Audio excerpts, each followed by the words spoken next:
패자라서 수사하냐? 그러니까 어제 이재명 대표가 예정에도 없던 기자회견을 열면서 내가 대통령 선거에서 윤석열 대통령에게 진 대가로 생각한다. 대장동 의혹 관련해서 검찰이 부르면 또 가겠다고 했습니다. 그리고 민주당은 당 차원에서 이번 주말부터 장외투쟁에 나선다고 했죠. 그런데 오늘 한동훈 법무부 장관이 이걸 직접 반박했습니다. 유동규 씨가 진술이 어떻게 증거가 되죠? 그걸 전문 진술이라고 그러지 않나요?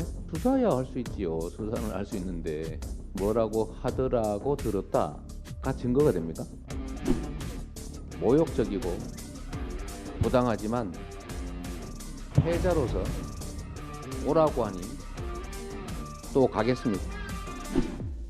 이재명 대표가 유동규 씨의 진술만으로 이렇게 막 조작이다 이런 말을 하고 있는데 최근에는 이게 다 뭐 대선에서 졌기 때문이다 그렇게도 말씀하신 것 같습니다. 이 대표 말씀대로라면 만약 자기가 대선에서 이겼으면 권력을 동원해서 사건을 못하게 뭉갰을 거다 이런 말처럼 들리거든요. 표를 더 받는다고 있는 죄가 없어지면 그건 민주주의가 아니라고 생각합니다. 만약 대선에서 이재명 대표가 이겼으면 권력 동원해서 이 사건 수사 못하게 뭉갰을 거다. 이런 말처럼 들린다. 주말 출석 고소하는 것도 보기 드문 일이다. 어떻게 들으셨어요? 그러니까 우리나라에는 대선 패배자 처벌법이라는 게 없습니다. 단순히 대선을 패배했다고 해서 지금 이재명 대표를 서울중앙지검에 오라 가라 이렇게 하는 건 아니거든요. 지금 대장동 사건, 이 사건 자체가 있기 때문에 오라는 거죠. 근데 본인은 그렇게 생각하지 않으신 모양이에요. 나는 아무 죄도 없는데 오라고 하는 거는 내가 대선에 패배했기 때문에 오라는 것이다. 이렇게 이제 판단하고 있는 것 같은데. 그런데 지금 제기되고 있는 대장동, 백현동, 그다음에 이제 쌍방울, 그다음에 변호사비 대납 등등 문제가 이게 대선 후보 되기 전에 있었던 문제입니다. 이거 있었을지 지금 민주당 의원들 아시는 분이 있습니까? 전혀 없어요. 다 본인들이 지방자치단체장 할 때 있었던 그 문제예요. 이게 대선 후보 돼서 정말 민주당이 대선 후보 돼서 허진 문제라면 또 모르겠습니다. 예. 근데 전부 다 이 문제가 전부 다 문재인 정부 때 불거졌던 문제입니다. 그걸 지금 수사하고 있는 거 아니겠습니까? 그러니까 이재명 대표가 지금 제기된 많은 문제는 본인이 대선 후보가 돼서 정말 대선 후보로서 가졌던 여러 가지 어떤 의혹과 문제, 그거라면 민주당이 함께 싸워줄 수가 있는 게 타당하죠. 예. 그럼 대선 패배했기 때문에 정치 보고 간다라고 이야기할 수 있는 근거가 될 겁니다.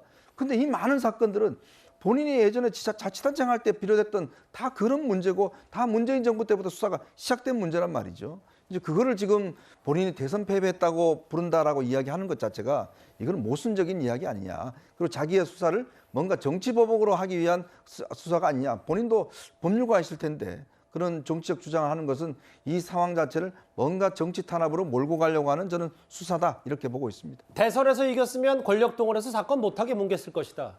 이거 다 성남시장 2번, 경기도지사 1번 있을 때 다 의혹인데 왜 대통령 선거의 당선 낙선 여부와 연관 짓냐? 이게 어떻게 들으셨어요? 좀 과하니까 그렇죠. 검찰 수사가 좀 너무 한 사람에게 과하게 집중된다. 아하. 대한민국 검찰 자체가 이재명 대표를 한번 털어서 먼지를 내야겠다라고 작정한 것 같은 그런 느낌을 받는다.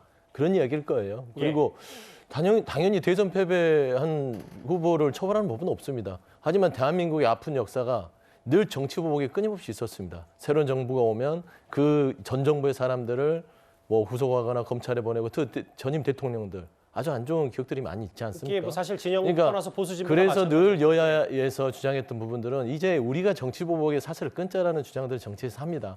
근데 저는 이제 좀 길게 할 필요는 없고 한동훈 장관을 좀 보면은 좀 답답한 게 왜 이 검찰 부분에 있어서 이재명 대표가 얘기를 하면 예. 저는 이원석 검찰총장 어디 계시는지 모르겠어요. 왜 지금 법무부 장관도 하시고 검찰총장도 지금 하시는 것 같은 느낌?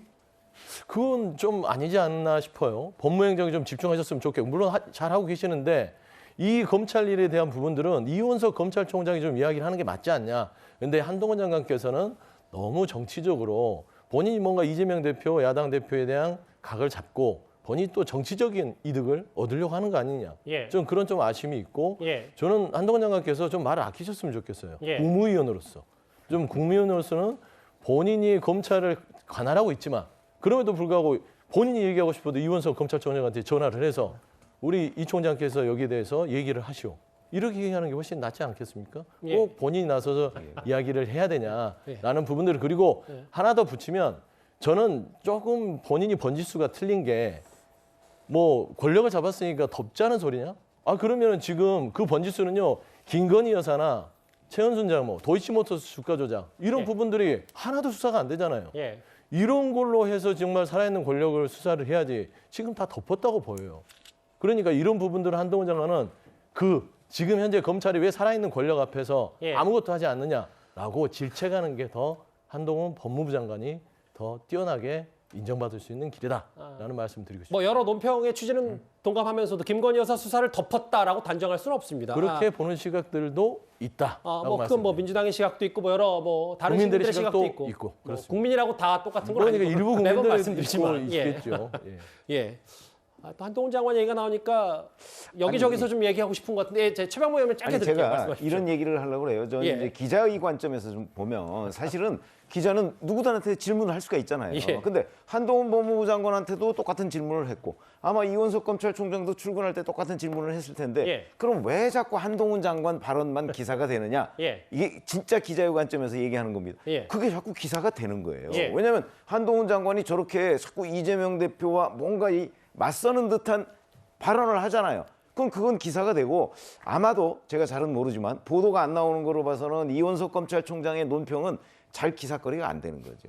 아마 그런 아주 실질적인 이유가 있을 거라고 저는 생각을 합니다. 아니 뭐 한 장관이 어쨌든 증문즉답을 하고 기자들이 마이크를 대면 뭐 원론적인 얘기다 혹은 뭐 법무부 장관으로서 수사 지휘를 하지 않지만 뭐 내 생각은 어느 정도 피력할 수 있지 않아 하면서 얘기하는 부분들이 있고 대신 좀 서 대변인께서는 말을 좀 아꼈으면 좋겠다고 하셨고 예 오늘 어찌 보니까 제가 무슨 토론